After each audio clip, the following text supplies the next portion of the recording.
kemudian tanya jawab atau nanti diadakan diskusi, dan yang terakhir adalah penutup dan doa. Setelah kita awali untuk kegiatan ini, dan akan saya kembalikan kepada Ibu Julia. Baik, terima kasih Bu Sisil. Baik Bapak Ibu, baik Bapak Ibu Guru SMNI 25 Surakarta, pada siang hari ini saya akan melakukan diseminasi budaya positif untuk memenuhi tugas saya, yaitu CDP di angkatan 19 ini. Oleh karena itu, sebelum kita mulai, kita berdoa terlebih dahulu. Berdoa saya persilakan.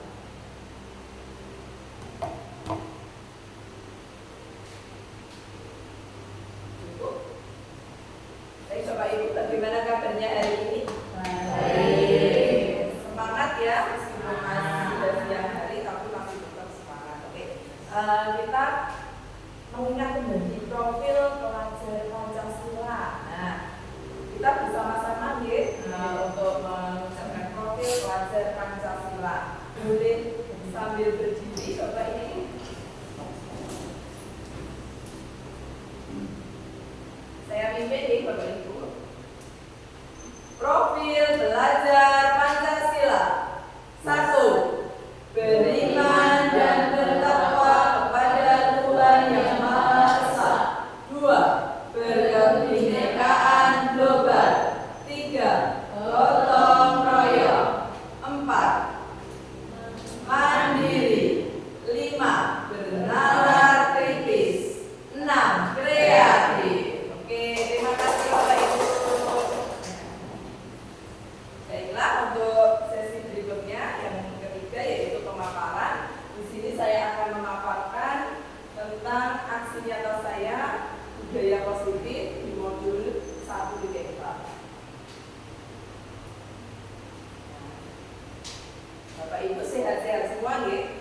Nah, untuk rancangan tindakan aksi nyata saya, yang pertama latar belakang. Saya melakukan aksi nyata ini kepada siswi SMP Negeri 25 itu ada latar belakangnya. Kemudian tujuan aksi nyata, tentunya ada tujuan. Kemudian langkah-langkahnya bagaimana dan hubungan dari sekolah. Berikutnya untuk latar belakang, yang pertama untuk latar belakang yaitu murid cenderung tidak menyukai peraturan karena selama ini jika mereka melakukan pelanggaran maka akan mendapatkan hukuman dan cenderung akan mempermalukan dirinya. Latar belakangnya dari itu karena adanya peraturan, kemudian murid itu cenderung, bahkan tidak hanya murid saja, ya, itu cenderung tidak menyukai peraturan karena selama ini jika mereka melakukan pelanggaran maka akan mendapatkan hukuman dan cenderung hukuman itu mempermalukan diri dirinya sendiri.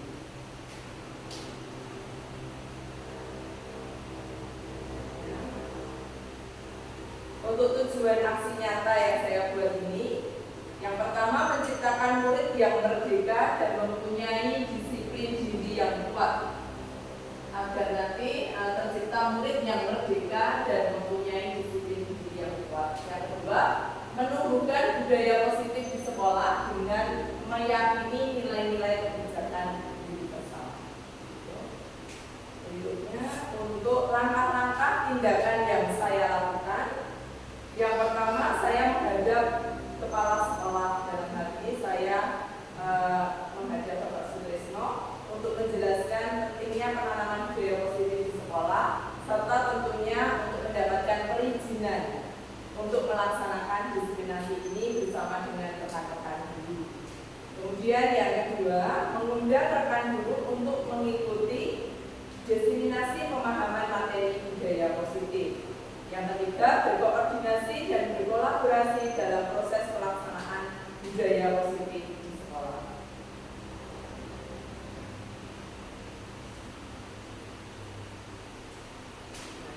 Budaya positif, apa toh itu budaya positif? Pengertian budaya positif di sekolah ialah nilai-nilai, keyakinan-keyakinan, dan kebiasaan-kebiasaan di sekolah yang berpihak pada murid agar murid dapat berkembang menjadi pribadi yang kritis, penuh hormat, dan bertanggung jawab. Nah, untuk kurikulum merdeka ini kita harus memenuhi kebutuhan murid. Jadi kita berpihak kepada murid. Guru itu sebagai penuntun laku murid. Kemudian untuk konsep utama budaya positif itu yang pertama adalah perubahan paradigma belajar. Yang kedua itu disiplin positif.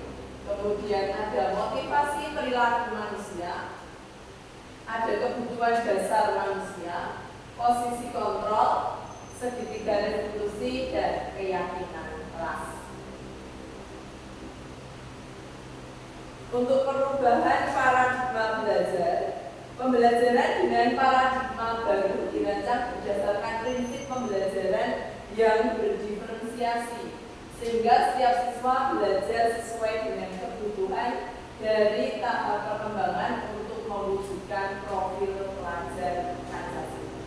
Nah, untuk kurikulum merdeka ini, pembelajaran kita menggunakan prinsip pembelajaran berdiferensiasi, yang mana pembelajaran diferensiasi itu ada 3, yaitu pembelajaran diferensiasi, strategi pembelajaran diferensiasi, konten, kemudian proses, kemudian produk, untuk mewujudkan murid yang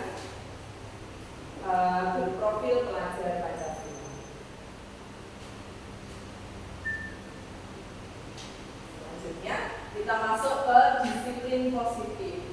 Apa itu disiplin positif? Disiplin positif itu menurut Kamus Besar Bahasa Indonesia atau KBBI menjelaskan bahwa disiplin berarti apa Bapak Ibu? Tata tertib, ketaatan atau kepatuhan kepada peraturan, mengusahakan supaya mentaati dan mematuhi tata tertib. Itu menurut Kamus Besar Bahasa Indonesia. Kemudian disiplin positif sendiri sebagai pendidik kita, sebagai guru, tujuan kita adalah menciptakan anak-anak yang memiliki disiplin diri, sehingga mereka bisa berperilaku dengan mengacu pada nilai-nilai kebajikan universal dan memiliki motivasi intrinsik. Jadi nilai-nilai kebajikan universal itu yang seperti apa? Yang seperti toleransi, kemudian saling menghargai, seperti itu.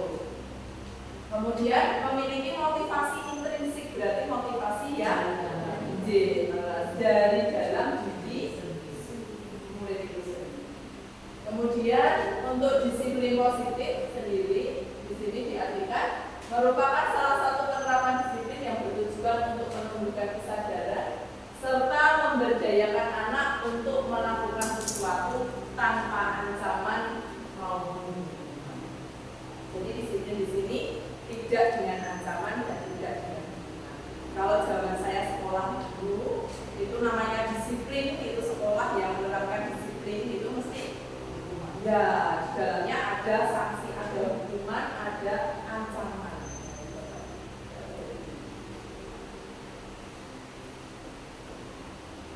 Kalau sekolah zaman sekarang kan beda. Kemudian berikutnya kebutuhan dasar manusia. Kita mempunyai kebutuhan dasar seperti kalau di ekonomi itu ada 3 kebutuhan, ya, primer, sekunder, dan tersier. Untuk kebutuhan primer itu kebutuhan pokok, ya, primer itu pokok, dan sekunder itu tambahan gitu. Kemudian untuk kebutuhan tersier itu boleh dipenuhi jika ada, boleh juga. Untuk kebutuhan primer itu dalam kehidupan kita itu seperti apa? Contohnya, ya, sandang, pangan, papan itu harus dipenuhi. Kalau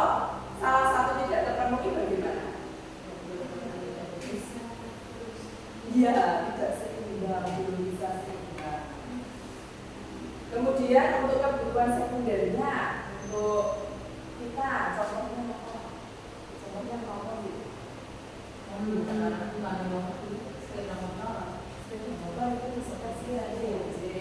Kemudian ini apa kasih sayang, kemudian rasa diterima, diperhatikan. Untuk kebutuhan tersier yang barang kalau ada bisa dipenuhi, kalau tidak ada tidak.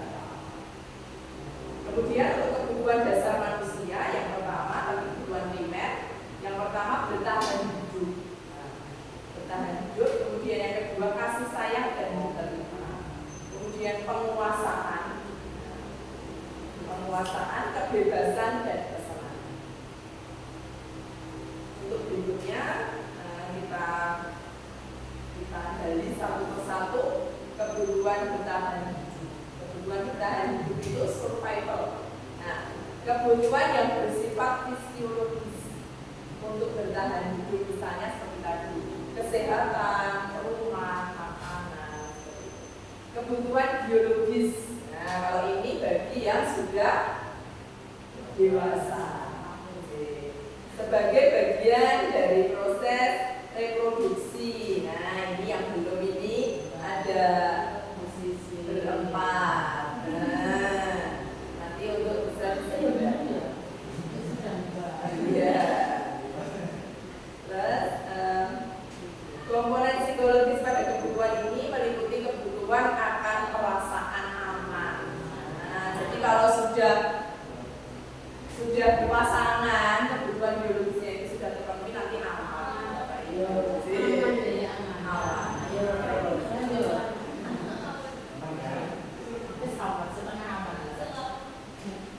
Kemudian berikutnya kasih sayang dan rasa diterima. Kebutuhan untuk diterima di mana? Diterima di lingkungannya, di lingkungan sekitarnya. Kalau di sekolah ya di lingkungan sekolah, kalau di rumah ya di lingkungan rumah, masyarakat, kalau di keluarga ya. Apa ada loh murid yang tidak diterima di lingkungan keluarga? Ya, ada. Ada kasus yang seperti itu. Kemudian apa ada tidak diterima di lingkungan sekolah? Ada. Kemudian di masyarakat seperti itu ada. Meskipun sekarang pembulian kan tidak diperbolehkan, tapi kenyataannya masih ada. Kemudian lanjut kebutuhan akan penguasaan. Kebutuhan pengakuan atas kemampuan. Kebutuhan ini berhubungan dengan kekuatan untuk mencapai sesuatu, menjadi kompeten, menjadi terampil, diakui atas prestasinya. Nah, seperti itu. Tapi nanti kalau sudah disalahgunakan untuk kebutuhan penguasaan itu lainnya kayak negatif. Misalnya yang diakui atas prestasi dan keterampilan, nanti jadinya larinya kemana Bapak Ibu? Sombong. Aku kok. Nah, seperti itu. Aku kok kaiso. Kemudian kebutuhan ini meliputi keinginan untuk dianggap berharga. Bisa membuat perbedaan, bisa membuat pencapaian, kompeten, diakui dan dihormati. Anak-anak yang memiliki kebutuhan dasar akan penguasaan yang tinggi biasanya selalu ingin menjadi pemimpin, ya, selalu ingin menonjol di kelasnya.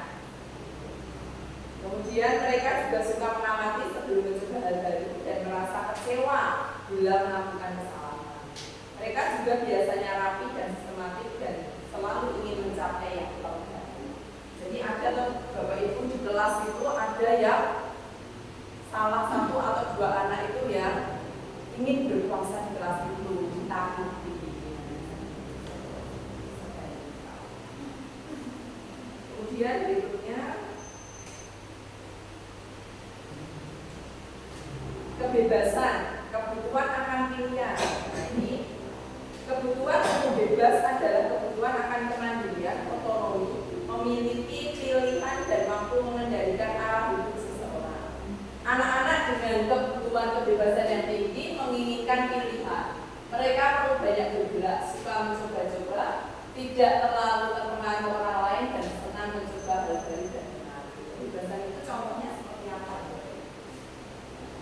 yang pengalaman di lapangan kelas.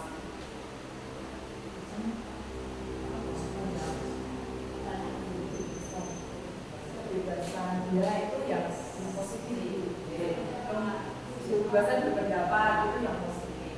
Nah kalau ada anak yang menginginkan kebebasan misalnya, gimana hukumnya? Iya, suka lari di kelas karena sudah bosan. Nah, mungkin yang ini kesel kok kurang bel, nah kok belum istirahat. Nah, itu anak-anak itu biasanya jalan-jalan atau lari atau sering izin ke toilet. Gitu. Kemudian untuk berikutnya kesenangan kebutuhan untuk merasa senang. Kebutuhan akan kesenangan adalah kebutuhan untuk mencari kesenangan, bermain dan tertawa. Nah ini mungkin di kelas pengalaman juga ada ya murid yang seperti ini. Anak-anak dengan kebutuhan dasar kesenangan yang tinggi biasanya ingin menikmati apa yang dilakukan. Mereka juga bisa berkonsentrasi tinggi saat mengerjakan hal yang disenangi. Mereka suka permainan. Nah ini suka bergurau. Nah, di dalam kelas itu ada anak yang sudah eksperimen bareng-bareng diskusi dengan teman-temannya. Ada 2 anak kok beli gesekan, guyonan. Itu berarti mereka butuh kesenangan. Kebutuhan yang belum tercukupi yaitu kesenangan. Kemudian berikutnya masuk ketiga, motivasi perilaku manusia. Nah ini yang pertama, untuk menghindari ketidaknyamanan atau hubungan. Ini adalah tingkat terendah dari motivasi. Jadi motivasi untuk manusia itu berperilaku itu ada 3. Untuk menghindari ketidaknyamanan atau hubungan. Aku tak ngene ben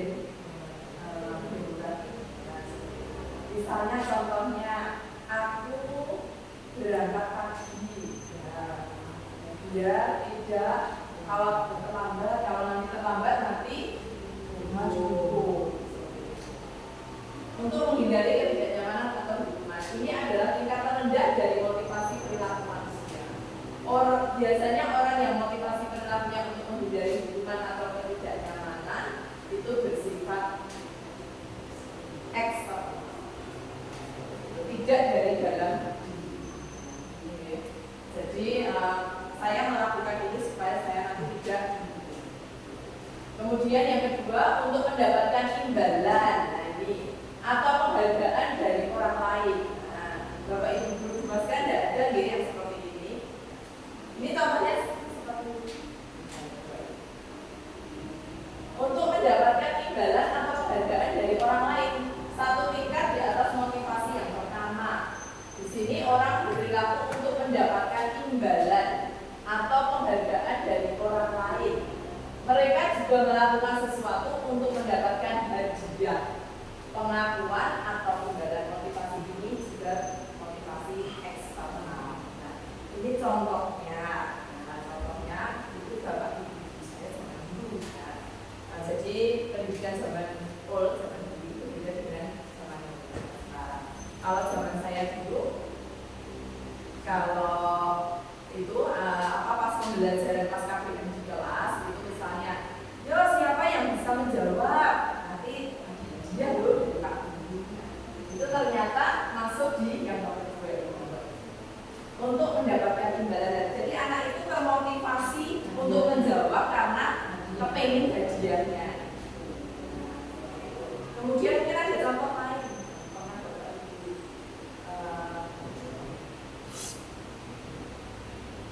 Bapak Ibu ini alamatnya Bapak Ibu. Selain ini ada hadiah, nanti tak kasih apa pulpen, sanjung gitu ya, itu bagus ya. Nah, kemudian dikasih uang. Yo sopo sing iso jawab, sopo sing wani maju, siapa yang berani maju ke depan, nanti uang 10.000 atau 5.000. Untuk anak termotivasi tidak karena dia memang benar-benar pengen menjawab, tapi dia caranya saya bisa menjawab dan nanti saya mendapatkan hadiah. Itu motivasi ekstrinsik.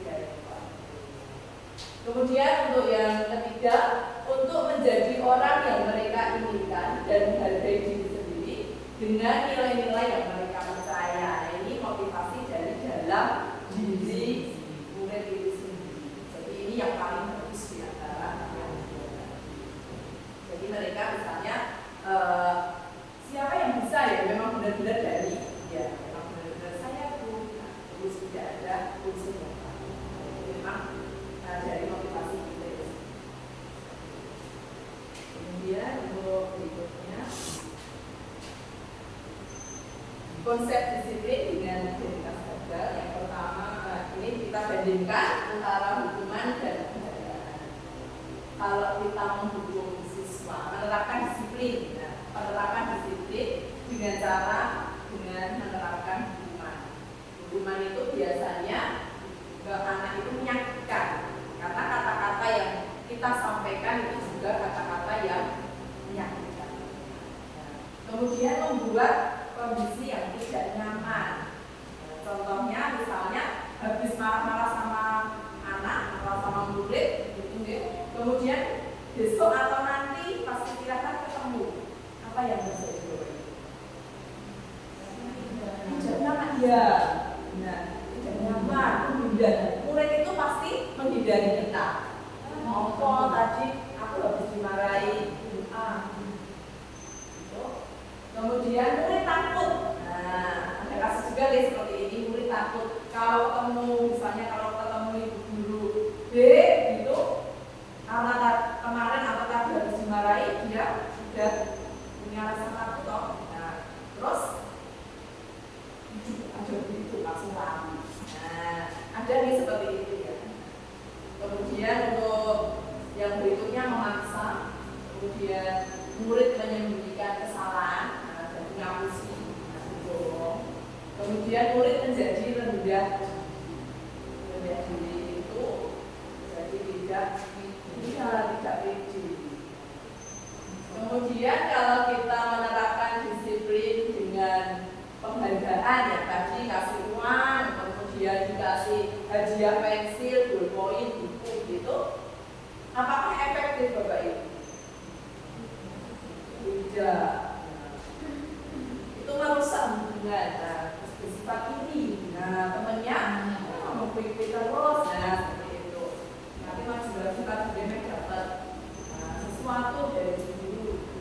Kemudian yang ketiga mematikan kreativitas, itu tentu ya pasti. Kemudian yang berikutnya menghukum dengan sistem ranking dan merampas hak materi. Itu kalau kita menerapkan yang kemudian ini untuk proses disiplin dengan identitas ada konsekuensi dan resolusi. Ini dari tadi yang pertama itu hukuman, kemudian yang kedua tadi penghargaan, kemudian meningkat lagi ke konsekuensi, dan yang paling bagus itu restitusi. Untuk konsekuensi itu penguatan jangka pendek, bukan tapi jangkanya pendek. Kemudian perlu monitoring berkelanjutan, harus dipantau. Kemudian stimulus dan respon, murid menghormati peraturan. Jadi bukan karena dia tapi karena takut. Bukan karena dia berdisiplin, tetapi karena dia kehilangan waktu untuk memenuhi kesalahan. Kesalahan apa proses ini kok dimarahi Pak? Kemudian yang berikutnya restitusi, murid bertanggung jawab untuk perilakunya. Itu murid dikandani, kamu kenapa seperti ini, kenapa terlambat. Kemudian fokus pada pemecahan masalah jangka panjang. Kalau kamu terlambat, biar besok tidak terlambat lagi, caranya bagaimana? Nah, seperti itu. Jadi ditanya, Bu, saya besok kamu lebih pagi lagi, dan cara bagaimana? Minta tolong orang tua untuk membangunkan. Atau cara lain misalnya dengan alarm. Kemudian yang berikutnya murid menghormati dirinya dan orang lain. Murid menghormati dirinya orang lain. Kemudian teori kontrol, dan yang terakhir murid bersemangat memperbaiki kesalahan. Murid terus semangat. Aku salah di sini. Besok berarti aku harus begini. Terus bersemangat. Oke tuh, besok saya tidak akan salah. Kemudian berikutnya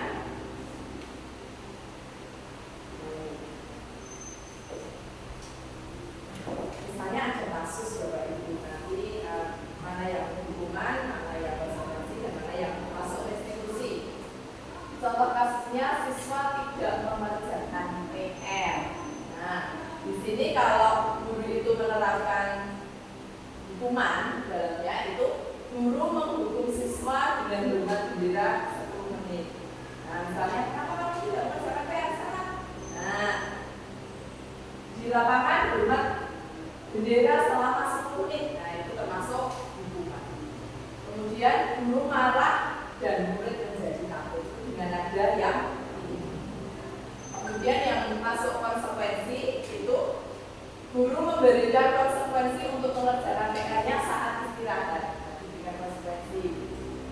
Kamu tidak mengerjakan PR kenapa? Ya sudah nanti waktu istirahat. Nah, silakan kerjakan PR-nya ya, tapi mengerjakannya lipat 3 kali.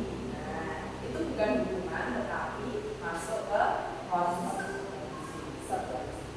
Kemudian yang berikutnya guru bersikap tegas dan murid menghormati peraturan. Nah, berikutnya restitusi. Restitusi ini yang paling bagus. Guru menanyakan keyakinan kelas atau dirinya dan membantu murid menyelesaikan masalahnya. Kenapa kamu kok dengan ada yang datar? Kenapa kamu tidak mengerjakan PR? Nah, apa masalahnya? Sebabnya apa? Nah, bagaimana nanti ke berikutnya? Apa kamu seperti ini lagi? Nanti murid akan terbuka. Guru terbuka dan murid juga terbuka untuk menyampaikan masalah. Berikutnya, nah ini Bapak Ibu monggo silakan sesuai dengan yang saya sampaikan tadi. Ini ada kasus, ada beberapa kasus. Monggo silakan nanti dituliskan di post-it. Ini termasuk hukuman atau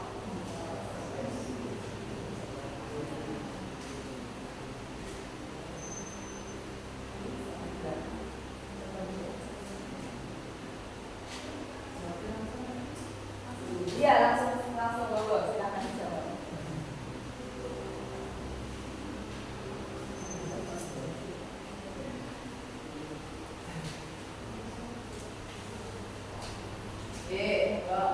Hukuman atau konsekuensi ya? Mencatat 100 kali di dalam kalimat dengan kalimat saya tidak akan terlambat lagi. Nah, mencatat saya nulis saya tidak akan terlambat lagi karena dia akan terlambat ke sekolah selama 100 kali. Jadi bukunya itu seperti ini. Saya sudah pernah baca ini seperti ini. Siapa Bapak Ibu yang sudah pernah? Pernah deh. Apa? Oh, suruh membersihkan. Kalau saya suruh mencatat sampai full.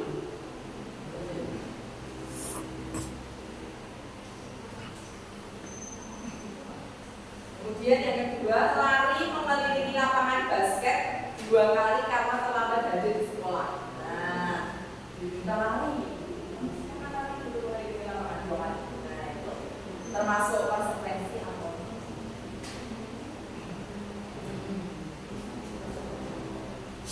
Bisa didiskusikan.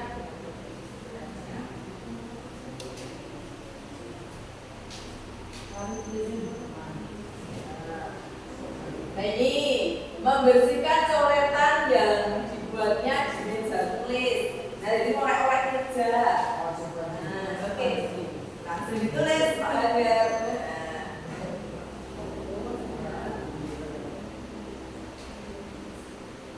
Kemudian murid diminta untuk push up. Push up 15 kali karena tidak menggunakan masker. Waktu itu waktu zaman pandemi.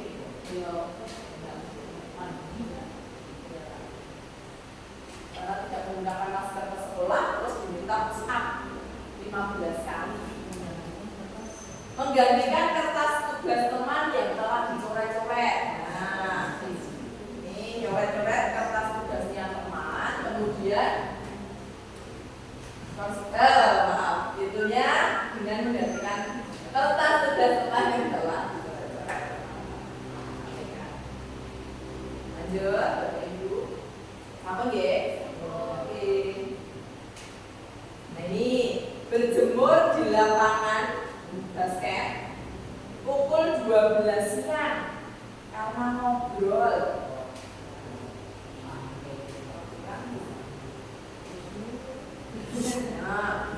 Nah, udah jam 12 saatnya panas, kosong perutnya, dan itu malah diminta untuk berjemur.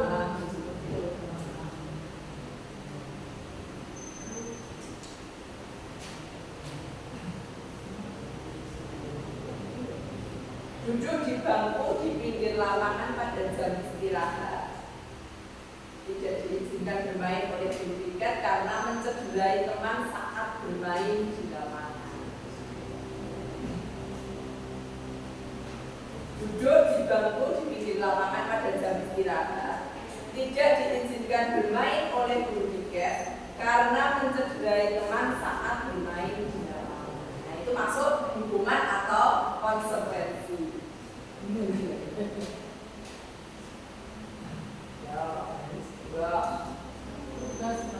Nah, bisa ditempelkan di depan atau di bawah saja, di bawah saja ini aja ya, nanti dicocokkan, dikoreksi. Gimana juga? Sudah. Oke, yang pertama tadi hukuman atau konsekuensi mencatat 100 kali. Konsekuensi. Oh iya betul. Kemudian lari mengelilingi lapangan basket 2 kali karena terlambat. Hukuman. Coba diberi hukuman. Oke. Kemudian membersihkan coretan yang dibuatnya di meja tulis. Ini ngorek-ngorek meja, kemudian diminta untuk membersihkan. Apa ya Pak? Konsekuensi. Oke, coba benar-benar. Oke, lanjut. Pakri, benar. Iya. Berikutnya, murid diminta push up 15 kali. Sini hukuman. Oke. Lanjut. Menggantikan kertas tugas teman yang telah dicoret-coret. Ini Bapak Ibu dulu sudah berpengalaman semua. Oke. Konsekuensi. Kemudian berjemur di lapangan basket pukul 12 siang. Hukuman.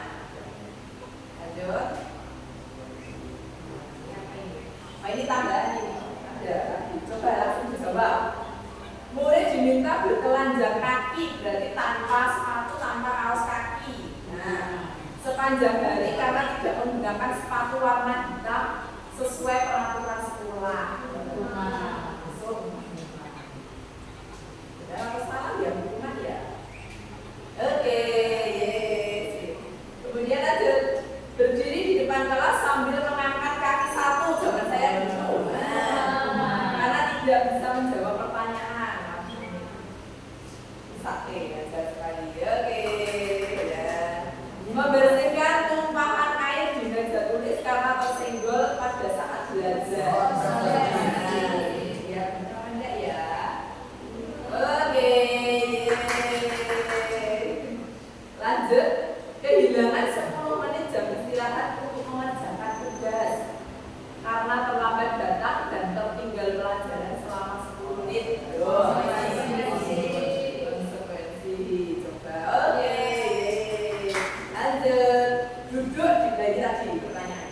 Duduk di bangku di pinggir lapangan pada jam istirahat tidak diizinkan bermain oleh guru piket karena mencederai teman saat bermain. Ayo, konsekuensi atas hukuman ini. Mana ya?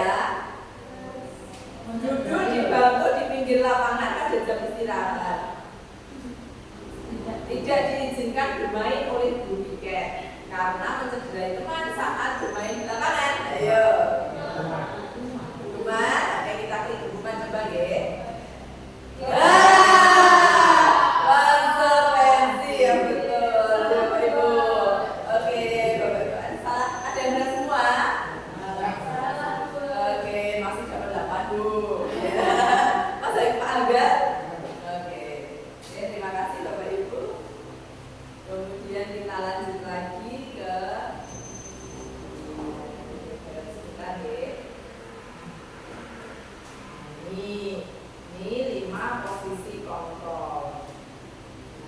5 posisi kontrol itu ada yang pertama penghubung.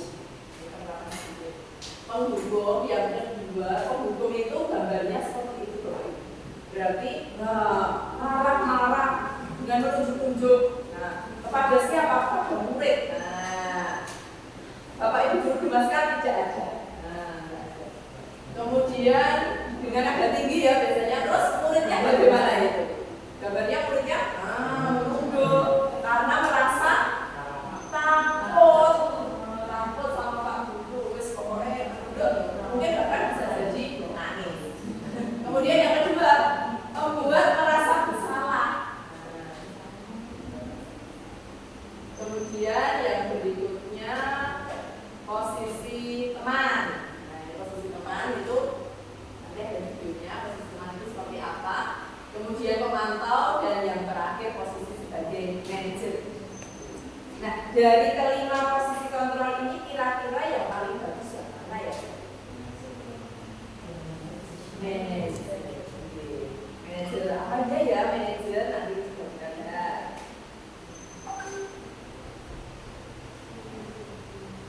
Nah, yang pertama posisi penghubung nanti akan ada videonya.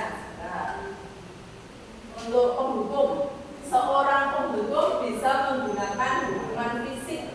Yang tadi contohnya apa hubungan fisik tadi? Terus tadi diangkat kaki, keliling lapangan, Terus kalau hubungan verbal, dengan perkataan, dimarahin, dikata-katain. Kemudian orang-orang yang menjalankan posisi sebagai penghubung senantiasa mengatakan bahwa sekolah memerlukan sistem atau alat yang dapat lebih menekan murid-murid yang menjalankan, artinya ada peraturan yang dikatakan. Seperti ini. Nah, nanti kalau nggak nurut sama aturan sekolah, nanti kamu bisa mengeluarkan dari sekolah ini, yaitu masuk ke diskors, tidak naik kelas. Nah, itu. Kemudian, nah ini contoh penghubung. Guru yang menerapkan posisi penghubung biasanya akan berkata, patuhi aturan saya atau awas.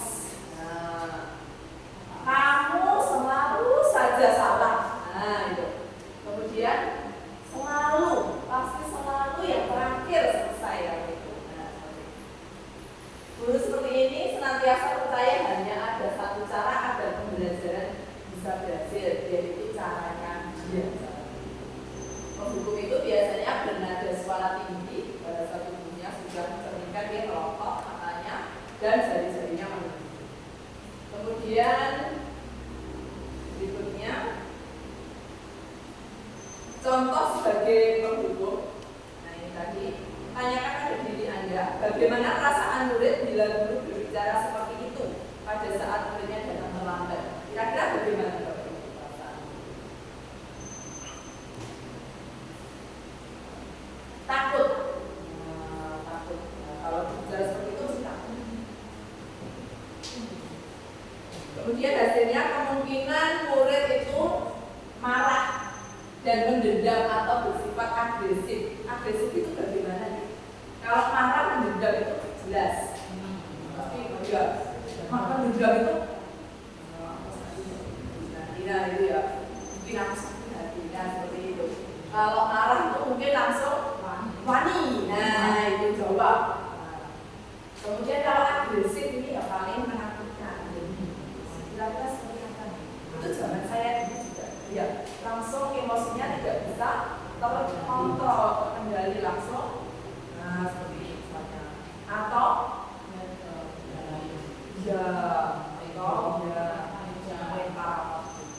atau bahkan bisa yang lebih ekstrim lagi, itu bapak atau ibu guru yang tadi yang dia sudah sama bapak atau ibu guru yang memarahinya tadi biasanya terus dicegat. Nah, dicegat itu pulang sekolah itu dengan gurunya.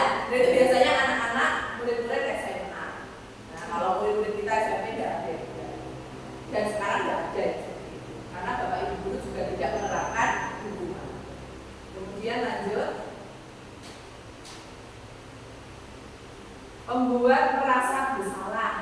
ini pada posisi ini biasanya guru akan bersuara lebih lembut. Membuat rasa bersalah akan menggunakan keheningan yang membuat orang lain merasa tidak nyaman, merasa bersalah dan atau lebih. Nanti akan ada videonya yang akan dibayangkan.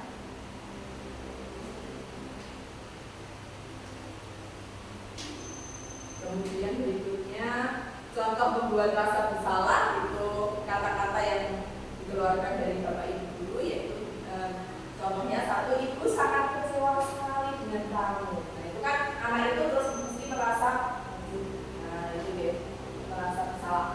Berapa kali Bapak harus memberitahu kamu ya? Gimana coba kalau orang tua kamu tahu kalau kamu berbuat begini? Nah itu kan memposisikan anak itu sebagai pembuat rasa bersalah. Kemudian yang berikutnya posisi teman. Nah ini kadang sering masih ada.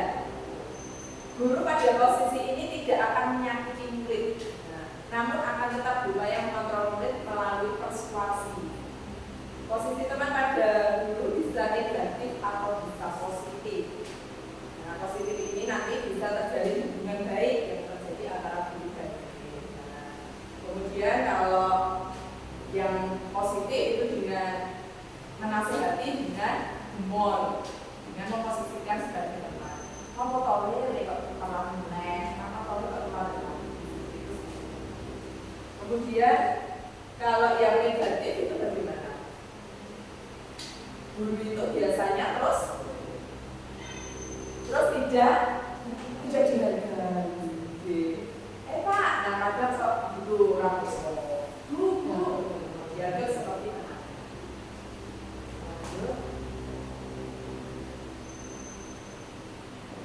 Contoh sebagaimana ini, ayo bantulah Bapak ya.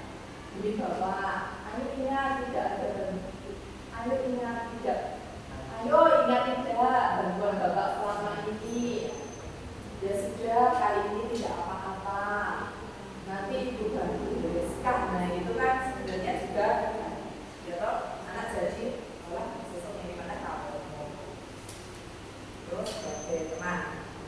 Kemudian bagaimana perasaan murid dengan sikap guru seperti ini? Nah, murid akan merasa apa? Senang dan akrab dengan guru. Ini termasuk dampak yang positif.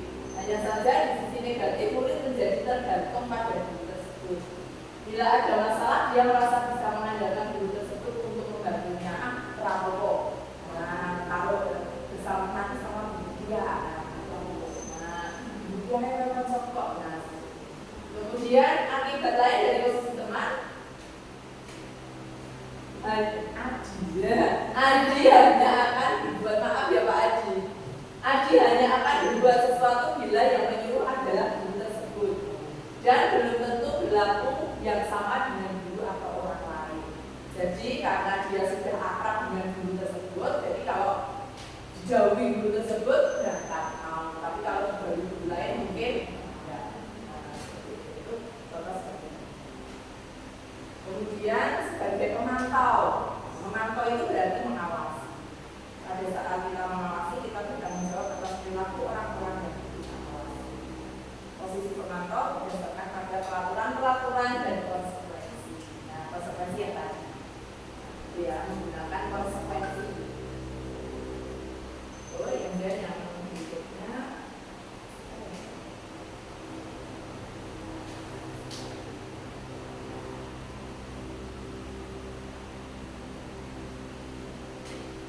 jadi contoh sebagai pemantau, pertanyaan yang diajukan, peraturannya apa? Apa yang telah kamu lakukan? Nah, konsekuensinya apa kalau kamu lakukan hal itu? Kemudian pemantau itu biasanya bernada suara gitar, bahasa tubuhnya formal. Nah ini, Adi, tahukah kamu jam berapa kita mulainya? Nah itu karena aku terlambat ya. Tahu Pak, kamu terlambat 15 menit. Apakah kamu sudah mengerti konsekuensi yang harus dilakukan dengan terlambat? Paham Pak, saya harus tinggal di kelas dan ini. Kemudian kita lanjutkan untuk yang perasaan murid. Apabila guru sebagai pemantau, itu murid memahami konsekuensi yang harus yang harus dijalankan karena telah melanggar salah satu peraturan sekolah. Guru tidak menunjukkan suatu emosi yang berlebihan, menjadi marah atau membuat merasa berbuat salah. Murid tetap dibuat tidak nyaman. Kita lanjutkan berikutnya sebagai manajer. Nah, ini tadi pendapat dari Bapak Ibu itu yang paling baik. Posisi sebagai manajer, posisi di mana guru tersebut berbuat sesuatu bersama murid, mempersilahkan murid mempertanggungjawabkan perilakunya, mendukung murid agar dapat menemukan solusi atas permasalahannya sendiri. Nah, posisi sebagai manajer. Ini di manajer murid diajak untuk menganalisis Bapak Ibu kebutuhannya sendiri maupun kebutuhan orang lain. Kalau seperti ini, bagaimana temanmu apa yang dibutuhkan akan enggak? Kalau perbuatan seperti ini. Dan untuk contoh sebagai manajer, guru itu akan berkata bagaimana? Ini, apakah kamu meyakininya? Jika kamu meyakininya, apakah kamu bersedia? Bukan dicari masalahnya apa, kemudian solusinya. Kemudian kita lanjut. Ini ya, nanti akan ada videonya.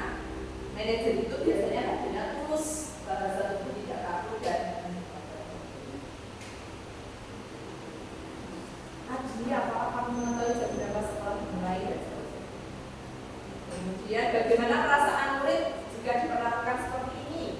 Nah, pada posisi manajer suara guru tulus, tidak perlu marah, tidak perlu meninggikan suara, apalagi menunjuk-nunjuk sendiri. Nah, fokusnya pada murid, jadi sesuai dengan kebutuhan murid, berpihak pada murid. Kita lanjutkan dulu materinya.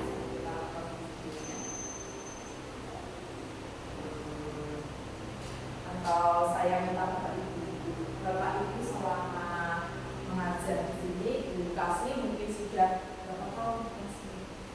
20. Mengajar dari dulu dari awal jadi 28 tahun. Nah, Bapak Ibu bisa banyak belajar sama yang Kasni. Gitu ya. Berarti 30 tahun, 28 tahun hampir 30 tahun itu berarti pengalamannya sampul kata sangat ya, macam-macam. Nah, Bu Kasni atau Bapak Ibu guru yang lain kan pasti sudah menerapkan yang tadi 5 posisi kontrol tadi. Coba posisi kontrol mana yang sudah pernah kita lakukan? Panjenengan isi lagi di posisi.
Kamu deh, pasti terlambat.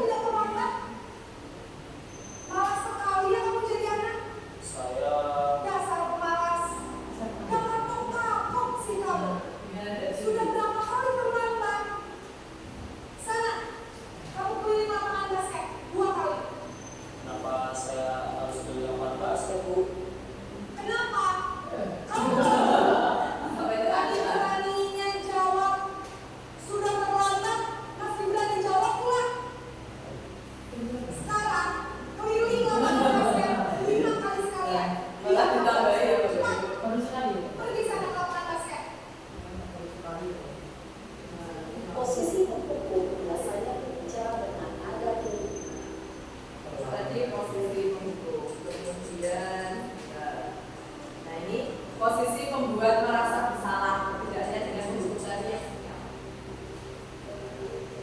Ibu pernah menerapkan yang mana? Pernah dilakukan?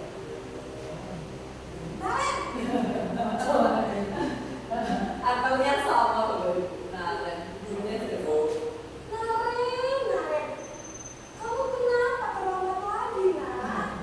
Ya Tuhan, Naren, kamu senang ya bikin ibu susah ya? Kalau kamu terlambat lagi, nanti ibu yang ketemu bapak kepala sekolah, nak. Disangka ibu tidak bisa membina kamu. Duh, gimana ini? Maaf Bu, Duh, Gusti Naren, kamu suka ya kalau ibu ketemu bapak kepala sekolah? Terus, sekarang ibu harus tulis apa yang ibu absen?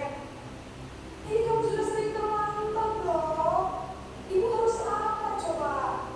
maaf Bu, maaf sekali. Ya sudah, lain kali jangan bikin ibu susah lagi ya nak ya.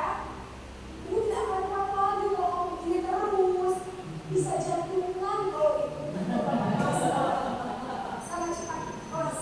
Maaf ya Bu, maaf sekali. Ini ya anak yang merasa bersalah sekali gitu. Posisi membuat rasa bersalah, berbicara dengan anak tidak akan berubah. Ini apa yang disebut Belanda? Nah, posisi teman. Sebagai teman. Sama. Adabnya sama loh Ibu.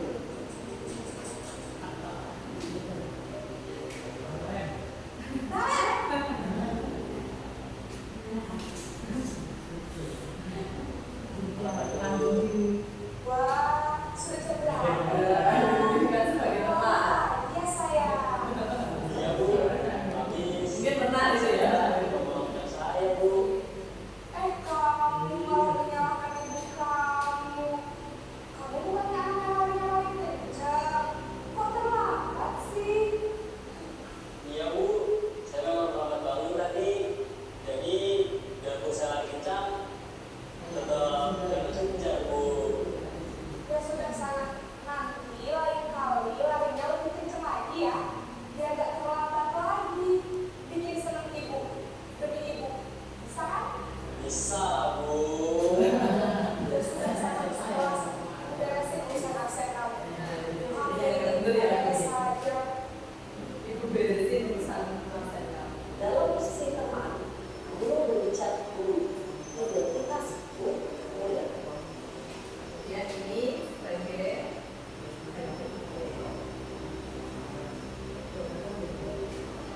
pemantau. Pemantau. Sama. Kenalan lagi.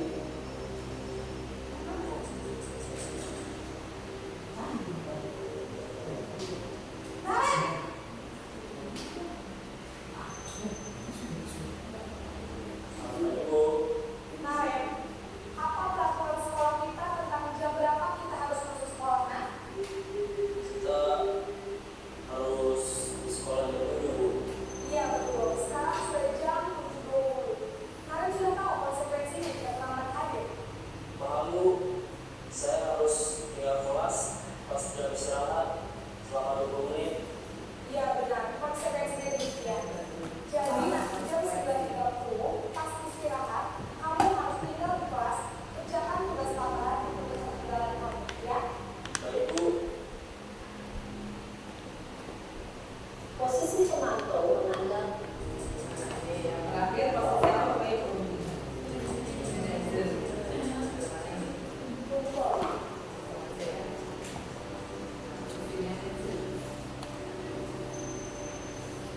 Manajer seperti apa? Naren lagi.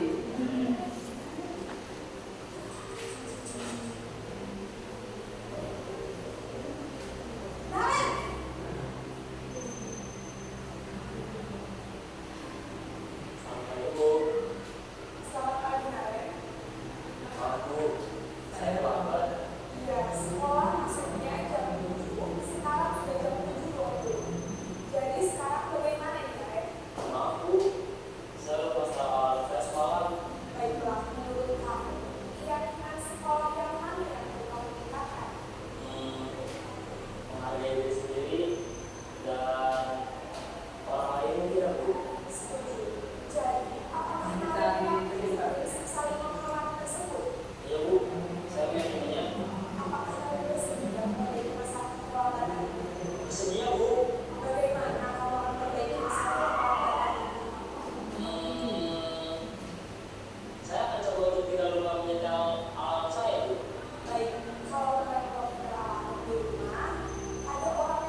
kemudian memantau dan terus.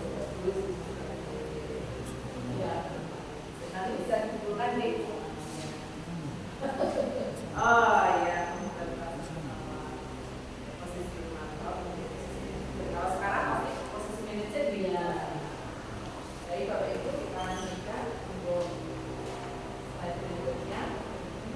Ini segitiga restitusi. Nah, yang berikutnya segitiga restitusi ini yang tadi sesuai dengan manajer tadi menstabilkan identitas, validasi tindakan yang salah dan menanyakan keyakinan. Kemudian, nah ini segitiga restitusi yang pertama menstabilkan identitas seperti di posisi manajer tadi. Kemudian validasi tindakan yang salah. Dan yang ketiga menanyakan keyakinan. Nah, untuk menstabilkan identitas seperti yang tadi dicontohkan pada manajer tadi, mengubah identitas anak dari orang yang gagal karena melakukan kesalahan menjadi orang yang sukses. Anak yang melanggar peraturan karena sedang mencari perhatian adalah anak yang sedang mengalami kegagalan. Dia mencoba untuk memenuhi kebutuhan dasarnya tadi yang belum terpenuhi. Kemudian berikutnya tadi yang sudah dicontohkan pada kasus di manajer tadi ya, pada posisi kontrol di manajer tadi, berbuat hal itu tidak apa-apa. Tidak ada manusia yang sempurna, kita bisa menyelesaikan masalah. Kemudian berikutnya untuk validasi tindakan yang salah. Nah, setiap tindakan yang kita lakukan dengan suatu tujuan yaitu memenuhi kebutuhan dasar yang terpenuhi tadi. Kalau kita memahami kebutuhan dasar apa yang berdasar dari sebuah tindakan, kita akan bisa menemukan cara-cara paling efektif untuk memenuhi kebutuhan.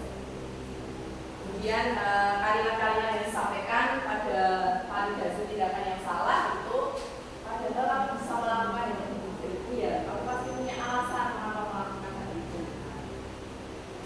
Next, lanjut untuk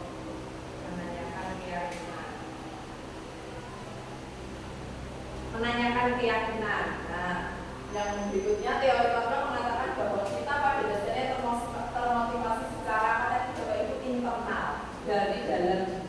Nah, identitas sukses telah tercapai langkah satu tadi, kemudian tingkah laku yang salah telah divalidasi, dicari penyebabnya. Kemudian yang ketiga menanyakan menghubungkan dengan keyakinan yang sudah disepakati bersama.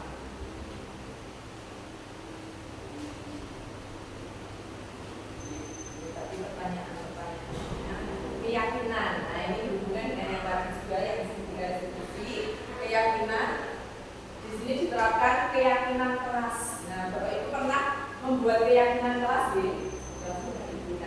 Keyakinan keras, mengapa kok tidak peraturan kelas yang kita pakai kok keyakinan keras? Karena sepakati bersama. Kalau peraturan bagaimana? Iya, jelas satu pihak dari wali kelas pokoknya nanti ini. Anak atau murid tidak diberikan kesempatan untuk mengemukakan pendapat.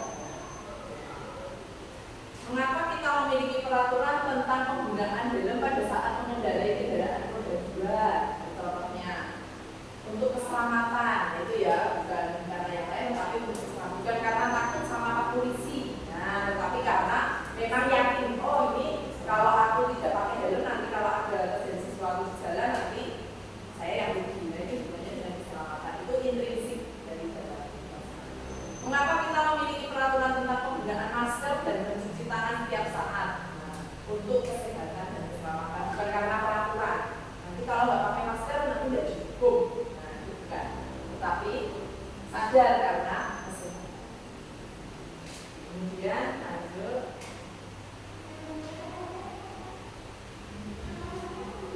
Membentukan keyakinan kelas. Membentukan keyakinan kelas yang keyakinan kelas tanpa kesepakatan kelas. Ya, biasanya kesepakatan kelas itu hampir sama. Kalau kesepakatan itu sepakat setuju. Nah, kalau keyakinan kelas itu yang diyakini bersama. Jadi ya di atasnya kesepakatan. Kemudian keyakinan kelas nanti berupa pernyataan-pernyataan yang hukum yang universal. Kemudian pernyataan keyakinan kelas dibuat dalam bentuk positif. Maksudnya bagaimana ini Bapak Ibu? Contohnya misalnya kalau kesepakatan kelas itu masih tidak boleh membuang sampah sembarangan. Nah itu ya. Tapi kalau untuk keyakinan kelas dibuat bagaimana? Nah, buanglah sampah pada tempatnya. Demi kesehatan, buanglah sampah pada tempatnya. Jadi menghilangkan kata-kata negatif. Jadi positif kata-katanya. Jadi keyakinan kelas sebenarnya tidak terlalu banyak sehingga mudah diingat dan dipahami.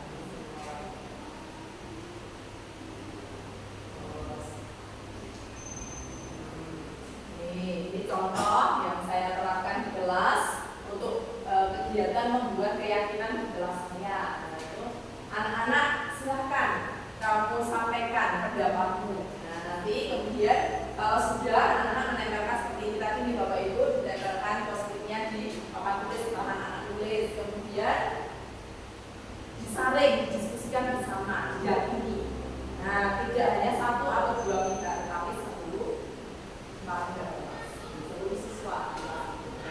Kalau sudah nanti taruh di sini untuk yang mana yang disepakati tadi, yang diyakini tadi, kemudian disimpulkan. Nah, yang sama itu nanti bisa disebutkan misalnya datang tepat waktu keyakinan kelas datang. Nah, tidak bukan kata-katanya bukan tidak boleh terlambat itu tidak, tetapi dengan menggunakan kata positif datang tepat waktu. Kemudian kelas bersih. Baju rapi. Nah, itu kan kata-katanya singkat, tetapi mengena semuanya. Semangat belajar dan murid belajar. Ini